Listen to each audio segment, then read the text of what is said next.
The next presentation is by Dr. Riley, Dave Berkowitz, and Parentu from the Children's Hospital of Philadelphia, called Turning Back the Clock, Transient T-Cell Depletion Restores Allograft Receptivity in the Mouse Model of Late Gestation in Utero Hematopoietic Stem Cell Transplantation. In utero hematopoietic cell transplantation is an experimental treatment for inherited disorders of the blood. That includes things like sickle cell disease and thalassemias. Now, over the past 35 years, this has been proven effective in a number of preclinical animal models, including the sheep, the mouse, and the dog. But unfortunately, in clinical translation, the results have been comparatively disappointing, with low-level engraftment achieved in immunologically normal fetuses only after very early gestation, transplantation, and isolated reports of robust engraftment and actually therapeutic cure in profoundly immunodeficient fetal recipients. Now, the explanation for this discrepancy between the clinical and preclinical efficacy is this. The window of opportunity, immunologically speaking, for successful tolerance induction and engraftment occurs much earlier with respect to conception and birth in the human beings compared to the preclinical animal models. Coupled with that, there are significant technical and practical challenges of enrolling and successfully intravascularly injecting a fetus at 14 weeks gestation. So the critical question is this: what is the driver of the closure of that window, and what can we do about it?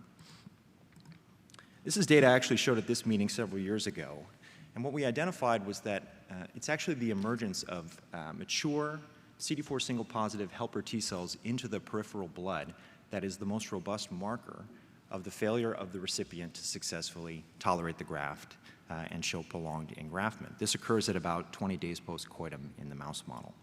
We call that our late gestation model of in utero transplant.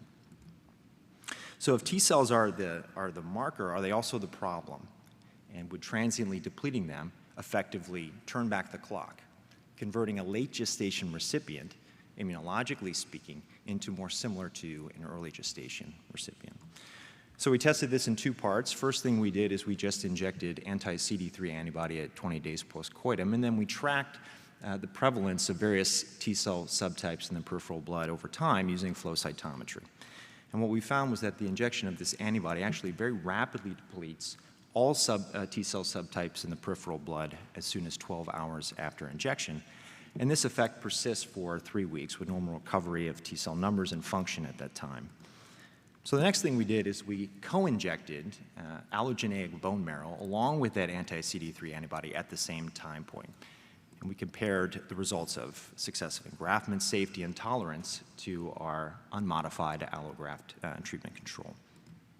So first, with respect to engraftment. This is a Kaplan-Meier curve. I'm not showing you survival, but rather the frequency of engraftment among injected animals. Our treatment group is here in red, and what you'll see is that every animal that we injected with a combination of anti-CD3 antibody and allogeneic bone marrow had persistent engraftment up until the study endpoint at 24 weeks of age, and that in comparison to the unmodified allografts, which all rejected the allograft in a period of weeks to months.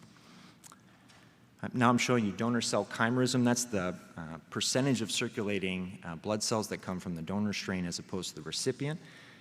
That was about 7% on average at the terminal analysis at 6 months of age, and what you notice is that as you get to the later time points, that's become quite stable.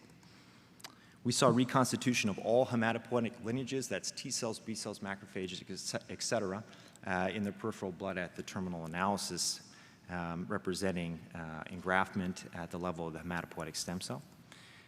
And critically, we checked that every litter we injected and included in this study passed our previously identified threshold of immunocompetence. That is to say, at the time of injection, they did in fact have mature T cells in circulation and would have otherwise rejected the allograft. With safety, every animal included in this study had normal weight gain throughout the study with no histologic or phenotypic evidence of the dreaded complication of graft versus host disease. And finally, with respect to immunologic tolerance, similar to the first series of experiments, we saw reconstitution of T cells by 3 weeks of age.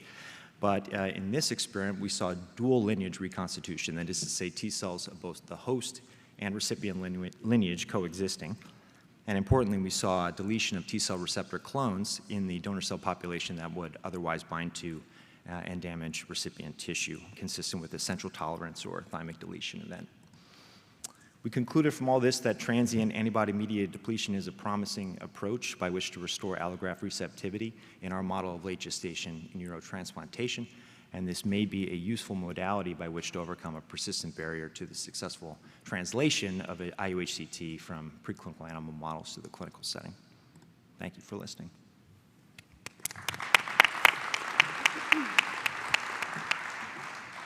This paper is open for discussion.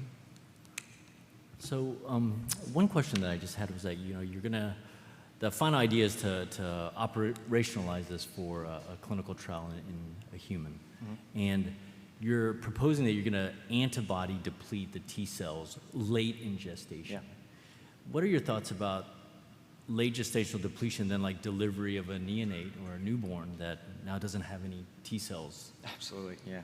There are a number of concerns, including the one you mentioned. So how persistent would this effect be? Certainly we don't want to take immunologically normal fetuses and give them SCID. That would be in opposition of the entire process.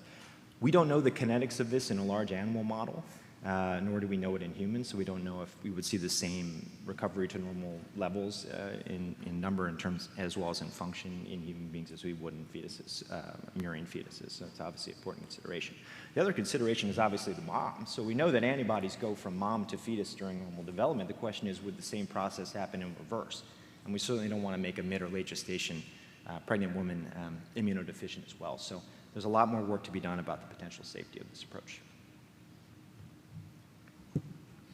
Next question. Ian Carlutori, Columbus. Really enjoyed your talk. I think it's giving the antibodies just before term in your mouse makes sense because that's about the time when they lose that window. But in your other animal models, you showed that the loss of the window is much earlier. So it's one thing to prevent the maintenance of those T cells clone at the time when it's coming up, as opposed to when it's already pre-established that you're now depleting later on. Would the intent be to still do the depletion just around when the window is, or how effective do you think you'd be now depleting all the T cells after those cells have been firmly established for a considerable period of time, and just doing it late in gestation? Have you given that some thought? I was having a little trouble hearing the question just with the volume, but it sounds like you're asking, could you So the question really is, for the mice, the window is present close to term. Yes. And you're doing your depletion and administration of new cells around that window. Exactly. For the other models, is the plan to also do that closer to the window, or how effective do you think your antibody will be to deplete those T cells when they've been firmly established for a considerable period of time? I got it. Thank you very much. Yeah. So one of the unfortunate things about the mouse, as you said, is that they don't reach this threshold of immunocompetence until after birth. So we're modeling a late gestation injection with a postnatal injection. Fortunately, similar work has been done in the fetal sheep by Esmail Zanjani, Dr. Flake, and others. And this same process, the emergence of CD4 single positive T cells, correlates very well in that model as well with the capacity of the recipient to reject the allograft. So we've been brainstorming in the lab the optimal way to do that. We've talked about using the extend system, using a canine model, but we would certainly have to test to make sure that the capacity to reject, to deplete T cell populations in utero is comparable in those models as well, particularly when their maturity might be a little bit more developed. Thank you. Great, thank you so much.